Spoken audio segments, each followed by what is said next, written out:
What is up, guys? It is Angelo from Fear the Beard Football Channel coming at you with another video today. Um, cool thing, man. Last night we finally got football. Football is back.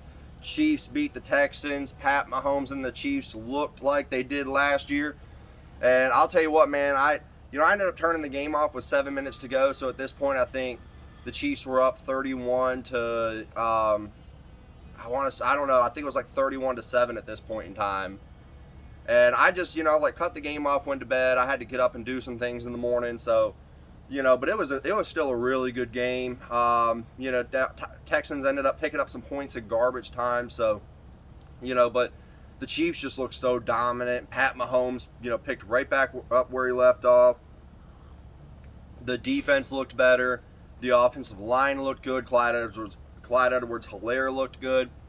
The Texans looked exactly like I'd expected them to look, with the exception of David Johnson actually playing some decent football. He was the one bright spot on that team, but the rest of it looked abysmal, and I feel so sorry for Deshaun Watson for having to sign that contract. Yeah, you're going to be making money, but you're going to feel every penny of that $145 or $150 million deal you just signed, because that offensive line is trash, and it is not getting better. Today's video is going to be about our power rankings, though. I'm going to go down the list from 32 to 1. I'm going to try to make it as quick as I can, but I can expect this to be a bit longer of a video. I'm estimating probably about 25 minutes. So before we get started on that, though, guys, I do want to sit here and say I've been going over my analytics. I'm noticing that 70% of the people that are viewing these are, unsubscribed viewers. So if you like this if you like the content I'm putting out, please, hit that like and subscribe button. Turn that bell notification on. All it's going to do is help me grow this channel so I can push out better content for you guys. I don't want to sell phones for the rest of my life, boys, but I damn sure want to talk about football with y'all. Let's get into it. Coming in at 32, the Jacksonville Jaguars. This is a team who's just unloaded their roster. They are tanking. They're in full tank mode. All that this year is going to be about is seeing what they have in Gardner Minshew. Obviously, with not having weapons around him, he's not going to have a great year. But just kind of seeing how he reacts to certain situations. And so that's what I'm going to be watching out for him. But I liked what he did last year. I feel like this team can build around him. But if you have the opportunity to go on ahead and get Trevor Lawrence, you've got to take it. I like, as much as I like Gardner Minshew, I would never choose him over Trevor Lawrence. I mean, depending on the situation, but it would have to be a great football team that was like one cheap quarterback away from actually competing. That's probably the only situation that I would take him over them. But yeah, not a whole lot to like about this team. And this is definitely a team who's gone through multiple rebuilds, and I don't think anything's going to change. This is not a well-run organization, and I feel sorry for Jacksonville fans, especially for a team who was just, very, very close to their first Super Bowl appearance not that long ago. So, I feel so bad for that fan base, but, it's your organization's fault. It's nothing to do with you guys. Washington football team comes in at number 31. That receiving core is suspect at best. That offensive line is it's a dumpster fire. Dwayne Haskins, the jury's out on him. They have, who knows what they have in the run game. Is Bryce Love a competent running back in the NFL? Does he turn into what Christian McCaffrey was? How is Antonio Gibson going to fit in? I don't know. There's so many questions, but I do know they suck. Coming in at number 30, the Carolina Panthers. I have this team potentially going 9-7 this year, but that's their ceiling. There's so many new pieces on this, squad. We went all in on defense by drafting all defensive picks. So it's a brand new defense. And there's just been so many, moving pieces this past offseason. I don't know what this team is going to be. So with all the unanswered questions, I had to kind of put them on the back end. I do see this team finishing out 4-12, 5-11. But with Teddy Bridgewater being able to keep you in the game, he is efficient, not flashy, and that's the thing. Cam Newton was flashy. Teddy Bridgewater is efficient, and I'll choose efficient any day over the week over flashy. Coming in at 29 is the Giants. Gettleman, I guess he's a good talent evaluator, but I've not liked anything he's done in the draft. I don't think Daniel Jones was it. He did show flashes last year, so I'll give him that. And I could end up being wrong about Daniel Jones. And I'm not a big fan of what this team has done. They have no offensive line, but yet they choose to go on ahead and get Saquon Barkley. I don't like what they did in the draft this last year. I felt like, Jedrick Wills or, Tristan Wirfs, even Mekhi Becton. But I mean, if like Tristan Wirfs, in my opinion, is what they should have drafted. But maybe they got their guy. I don't know. There's just so many holes to fill. There's nothing except for running back. There's no position group that is B or above, and you can't win football games like that. 28 is the Chargers. I love this defense. I love their defense, and that is going to keep them in games. But Tyrod Taylor is a poor man's game manager, and that offensive line is still trash. I don't like what they're doing there. They're going to be in a lot of close games, just like they've been. I think 12 games in the last 2 seasons have come down to, have come down to a touchdown or fewer. And that's just going to be more of the same because that defense is going to keep them in there. But Tyrod Taylor is not going to win you games. He's not going to lose you games, but he's not going to win you games. And so I think it's just going to be more of the same and somebody to kind of bridge for Justin Herbert. Maybe they end up getting an offensive line in this year's draft to kind of help, protect them. I don't know. Coming in at 27 is the Cincinnati Bengals. They get Jonah Williams back. That was their number 9 pick the year before last. I liked him as an offensive lineman coming out of Alabama. Joe Mixon should be able to run better behind him. Joe Burrow, I don't know if you guys saw what the guy did in LSU last year, but this guy is the real deal. Smoking Joe Burrow and the Bengals are going places. Maybe not this year, but in the near future. Coming in at 26, the Pats. We know where I'm at with this. They're tanking. They're going 4-12, 5-11, and they're going to use that draft capital to get Trevor Lawrence or Justin Fields. Bill Belichick does not care. He wants to win, don't get me wrong, but he will do whatever it takes to win, and sometimes you got to lose to win. The only thing that's going to save this team is if Cam turns the clock back, and he is like the old Cam. If he could be 80% of what he was in his Super Bowl season, then the Patriots are a playoff team.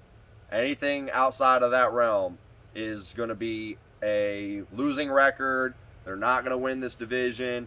And I'm telling you, this is a team who I've got slotted in at 4-12, 5-11, and I will die with that ship. I will be the first one to go down with that ship if they end up doing good. And I'll be the first one to say it. If they win more than 5 games, I owe Bradley Shuford a jersey. So, coming in at 25 is the Jets. I hate Adam Gase. I don't think there's anyone that likes him. He's lost the locker room.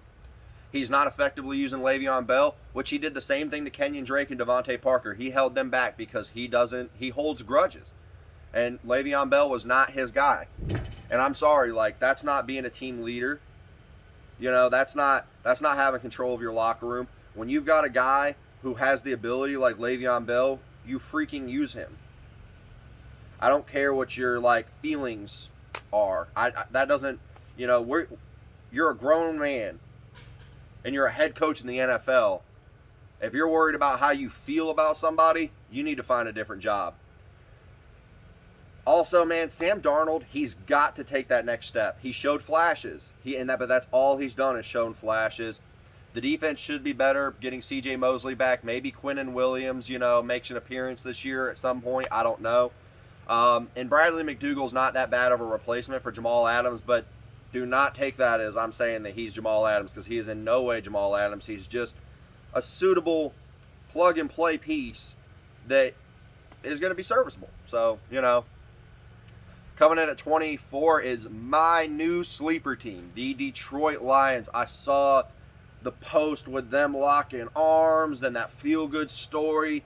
Last year, Patricia had lost the locker room, and this team fell apart.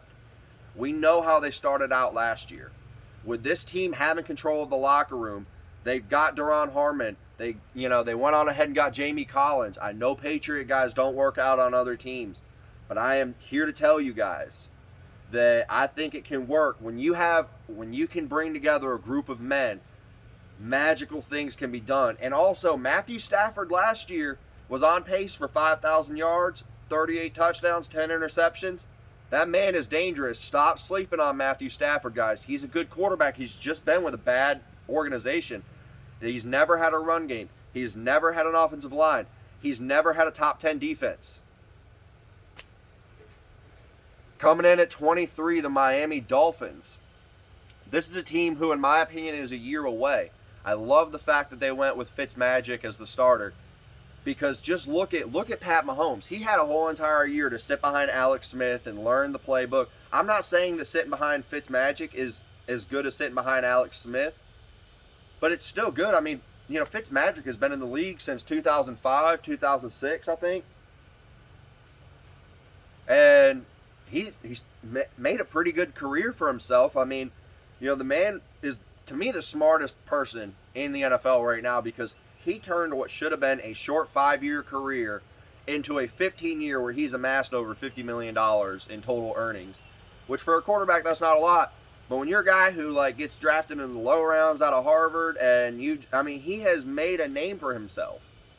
So, and he conducts himself in a good way. He preps for games well. I hear that kind of thing. So it's going to be good for Tua to learn behind him. And you can't tell me that didn't help Pat Mahomes, just like it can also help Tua. So I think the Dolphins are going to be dangerous next year. If Tua can remain healthy, this is the team of the future. Coming in at 22 is the Arizona Cardinals. Gotta love what they did with Hopkins. They went and got some other pieces. I think that, I love Isaiah Simmons. I think that this team needs, they are well-rounded on the offense, and they have a couple pieces on defense that can really make some noise. This team has a higher ceiling than most people expect, but I believe 7-9 is where they're going to finish out this year. And what they're going to have to do is just use some capital on defense and get some players on there. That's what's really going to help the Cardinals take that next step. I feel like they're going to be in it with their offense, but they're going to need to tighten up on defense and draft well. And then, if they can turn around and have a draft like the New Orleans Saints did back in 2016, this team could be right up in the conversation for Super Bowl champions. They're a couple pieces away from actually being very, very competitive, guys. Coming in at 21 is the LA Rams. Jared Goff is a bottom half quarterback. At best, he's Kirk Cousins when he's at his best. They've got to get a running back that steps up. That's where his bread was buttered when Gurley was, at his peak. Akers or Henderson has to step up. I don't like, outside of, Aaron Donald and Jalen Ramsey, who they just signed to this massive extension and reset the defensive back market. But outside of those guys, there's not a lot I like on that defensive side of the ball. That offensive line has a whole lot of question marks, and I think this is going to be a team that at best is going to go 7-9. And that's nothing to do with Sean McVay, because he is a good coach. But, this team can be a little bit better, I think. I just don't see it. I'm not high on these guys at all whatsoever. Coming in at 20 is the Oakland Raiders. This is a team where it can go either way, man. They can be a playoff team, or they could be down in the bottom.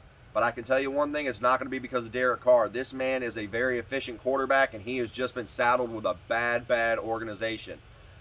I do like some of the moves that they've been doing, and I feel like this team has potential in the future, but I just got to see it all get put together. Josh Jacobs is going to be a stud on, running back for years to come, and that's only going to help Derek Carr get better.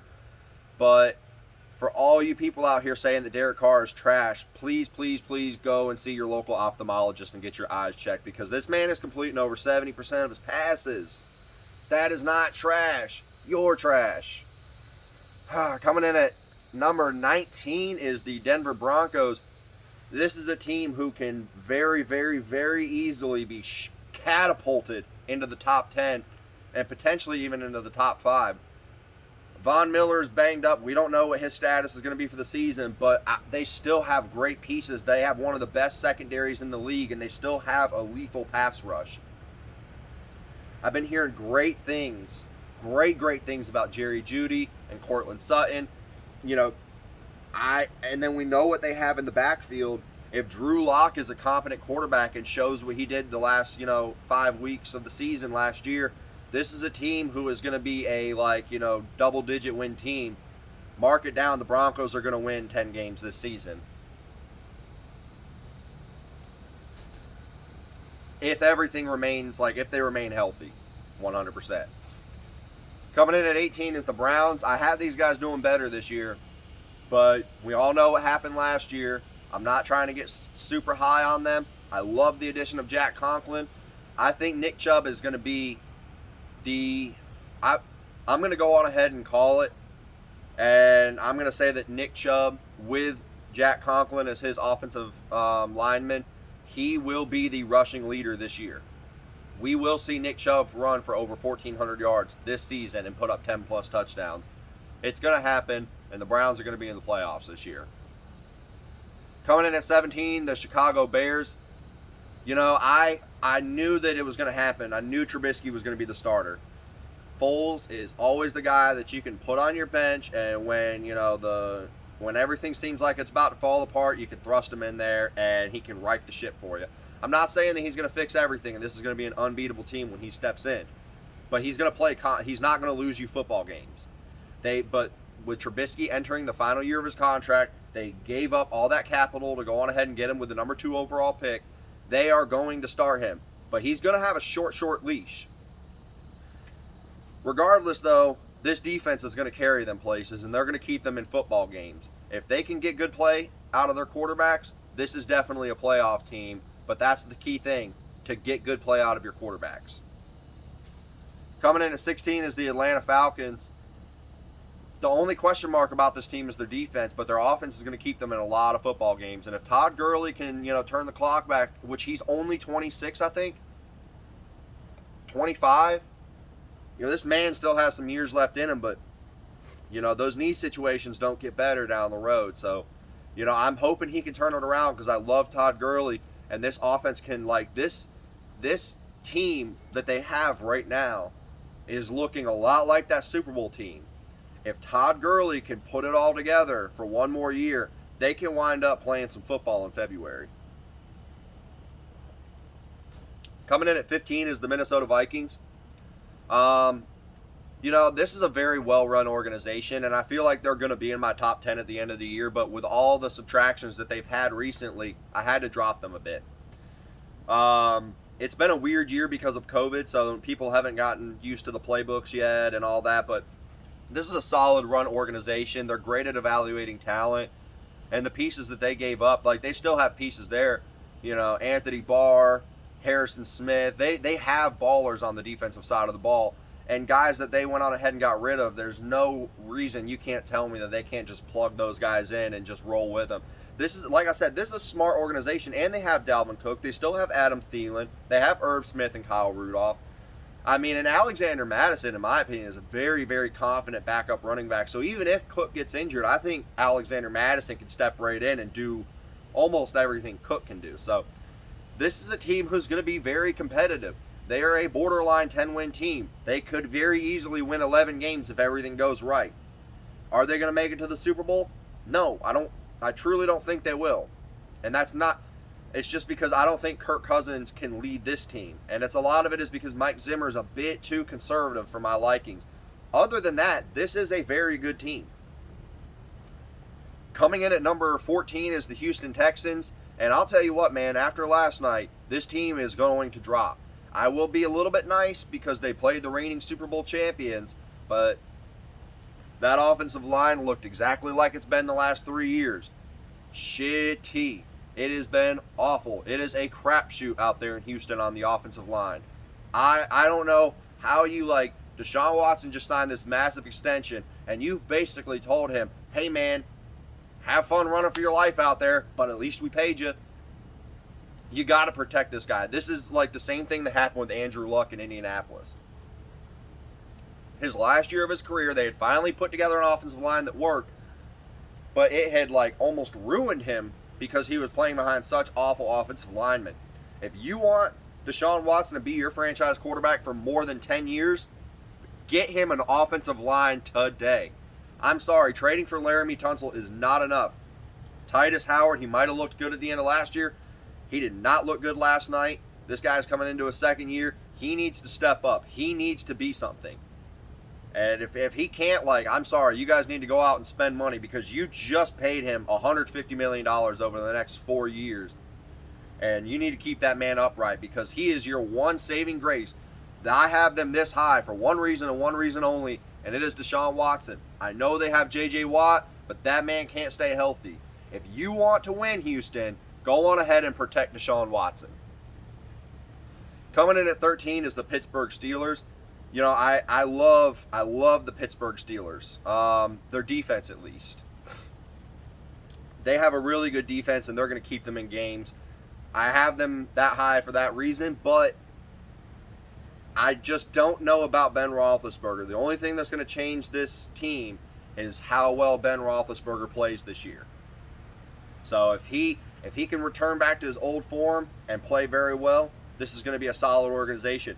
But if he has some regression like Phillip Rivers was showing last year, this team is going to be probably about an 8-8 win ball club, maybe 9-7.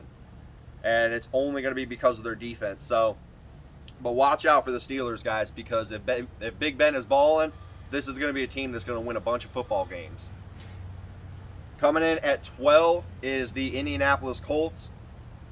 Guys, I'm telling you, and I'm going to ride this train all the way to the end of the season. This is a team that is going to be in that conversation. Phillip Rivers finally has an offensive line. I feel like that's going to help motivate him to play better. They've got the best offensive line in football. They have a very serviceable defense. They at least have ballers on there with Darius Leonard. They just went on ahead and got DeForest Buckner, who is a defensive nightmare, is an offensive lineman's nightmare. And then they have Malik Hooker. This is going to be a team that is going to be in a lot of ball games. They're going to control the clock with that great offensive line and three-headed monster with Marlon Mack, Jonathan Taylor, and Nyheim Hines. And then they have a good enough defense that's going to be able to sustain them because they're not going to be on the field as long because they're going to be controlling the clock with that offensive line. Watch out for the Indianapolis Colts. This is a dark horse Super Bowl team. Coming in at number 11 is the Tampa Bay Buccaneers, and I only have them outside because I love everything they've done. I've just got to see it all get put together. You know, let's go back to Carson Palmer and Jameis Winston. Both of their first years in a Bruce Arians offense, they threw a career high in interceptions. That same thing could happen to Tom Brady. Also, it's been a weird offseason. New team, new playbook, new head coach, new everything. So, you know, just keep an eye on that, guys. Coming in at number 10 is the Philadelphia Eagles. This is a very well-run organization. They've got Jason Peters on the offensive line, Jason Kelsey, and Lane Johnson that's going to anchor that, that unit. Miles Sanders had a very good rookie year last year, and Jordan Howard is a very competent, running back behind him for a nasty 1-2 punch. If Carson Palmer is healthy, he is a top 5 quarterback. I'm sorry, there's no way around it. And then this is a good defense led by Fletcher Cox and Brandon Graham. I also love the fact that they went on ahead and got Darius Slay. That's a huge addition. He's the top 3 defensive back in the NFL, and when you're going up against Dallas Cowboys twice a year with Amari Cooper and CeeDee Lamb, you are definitely going to need a solid defensive back to go on ahead and compete with that. So, very smart move by the Eagles in that. And then also, Jalen Hurts, man. Because if Wentz goes down, they now have Hurts who could definitely step in and ball out. I really like everything that they've done. I'm not super high on Jalen Reagor. That's the only thing is they've got to figure, somebody on that receiving corps has to step up, but they at least have Dallas Goedert and Zach Ertz on the tight ends to go on ahead and offset that. So I'm very okay with what they're doing over there in Philadelphia. This is going to be a team that's going to be competitive, and they're going to be, in Week 17, it's going to come down between them and Dallas. That's my prediction. Coming in at number 9 is the Tennessee Titans. I like the pickup of Jarrell Casey. I love the pickup of Jadeveon Clowney. Even though he's a little spotty and, sometimes he's a little inconsistent, he is a game changer. And, in any point of the game, he can come in and bust out a massive sack. So, I think Jack Conklin definitely hurts that run game, and Derrick Henry's not going to have the same season he did last year. But I think he'll still be a very competent running back. And then if Ryan Tannehill can play at 80%, at least bare minimum 80% of what he did last year, this is going to be a very, good football team. They have a very solid defense that's going to keep them in football games, but it all depends on how well Tannehill plays, how well Henry, runs as well. There's a lot of things that have to go right, but I think regardless, no matter what, this is going to be a team that's going to win 9 games. And it's a lot because I love what they do in the organization. Mike Vrabel is a good head coach. John Robinson has proved that he is probably the best GM in the NFL right now. You can't argue what they've done out there in Tennessee. They've done good. Coming in at number 8 is the Dallas Cowboys. I just, at their strength, they are one of the best teams. They can control the clock. They have a solid enough defense to, to get them by. And if they can win the possession battle, that's when their defense is at their best. And I think they're going to be able to do a lot more of that. Leighton Vander Esch wasn't, a factor too much last year. He took a step back. But, Travion Diggs, I think he's going to be better than Byron Jones. I think Vander Esch ends up turning it back around and ends up playing a little bit better. Jalen Smith finally, he got his extension last year, but, they have him. They went on ahead and they went and got some guy, Everson Griffin. That really helps bolster that front seven. This is going to be a team that's very competitive. I like going out and getting CeeDee Lamb. They have 3 solid receivers out there. I'm very excited to see what Dallas has. And then the biggest edge that I give them is they now have Mike McCarthy as their head coach, who is a proven guy, a Super Bowl winner, and they finally got rid of Jason Garrett. Nothing against him, but, 8-8's just not cutting it, Garrett. Coming in at number 7 is the Buffalo Bills. This is a great, great organization. They have turned it around. They have went from being a joke to one of the most well-run organizations. I was so furious with the Carolina Panthers when they did not make Brandon Beane their GM. They decided to go on with Gettleman. Brandon Beane left to Buffalo, and then 6 months later, what do? We go on ahead and fire Gettleman. This guy was supposed to be our GM, and we would be in a very different spot.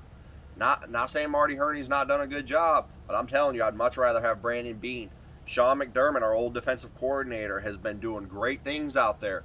This is probably the best defense in football, and they have a very solid offensive line. The only thing it depends on is, what does Josh Allen do this year? That's the only question. But even if he plays like subpar, this is going to be a team that can very easily win 10 games because they have that stout of a defense.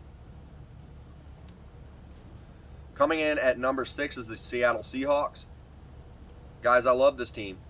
I love this organization. I love Russell Wilson. I love the Jamal Adams trade. And anytime Russell Wilson is your quarterback, I'm always going to make you a Super Bowl contender.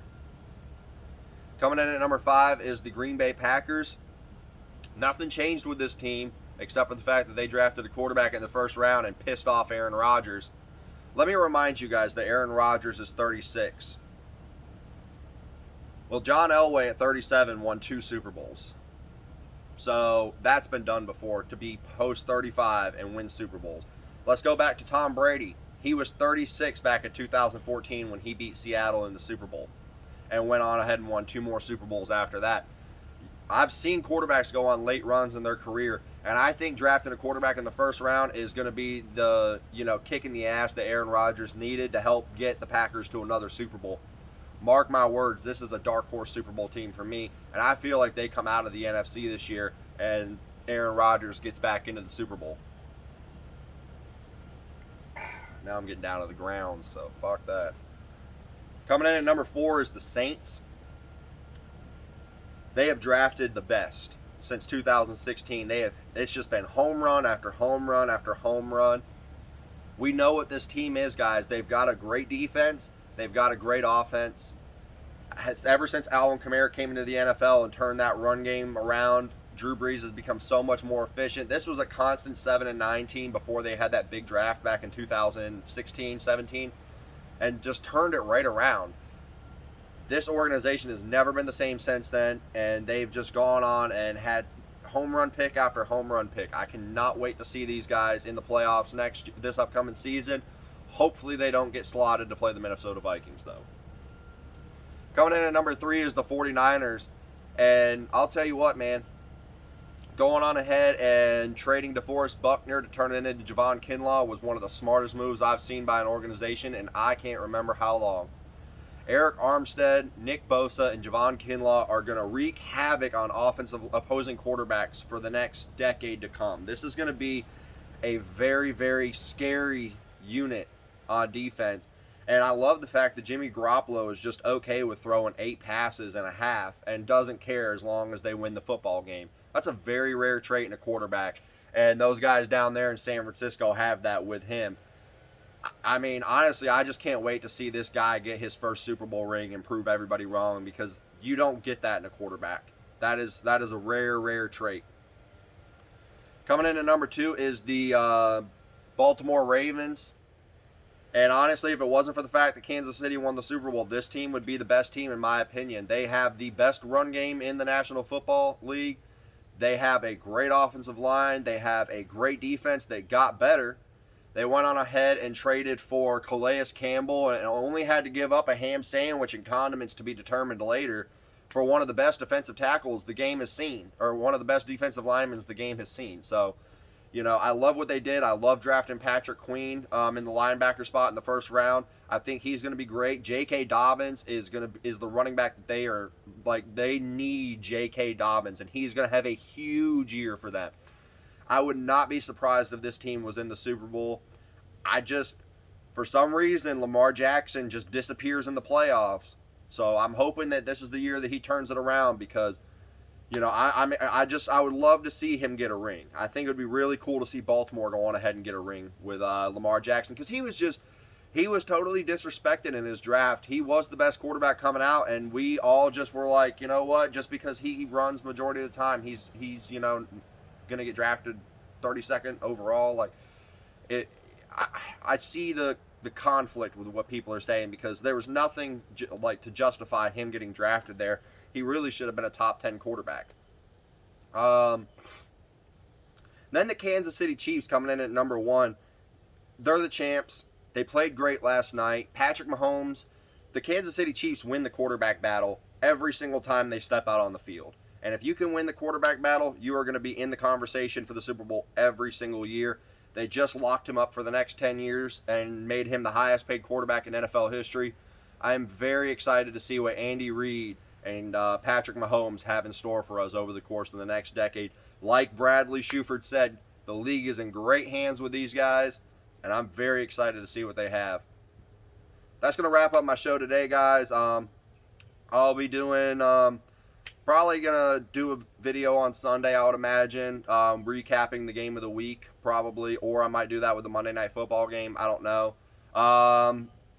To be determined. Until then, though, guys, y'all have a great day. Please make sure to hit that like and subscribe button right down there. Let me know what your top 10 rankings are in the comments below, so I can see what you guys, or you can go 1 to 32 like I did, whichever you want. Until I talk to you guys again, though, y'all stay Rona free.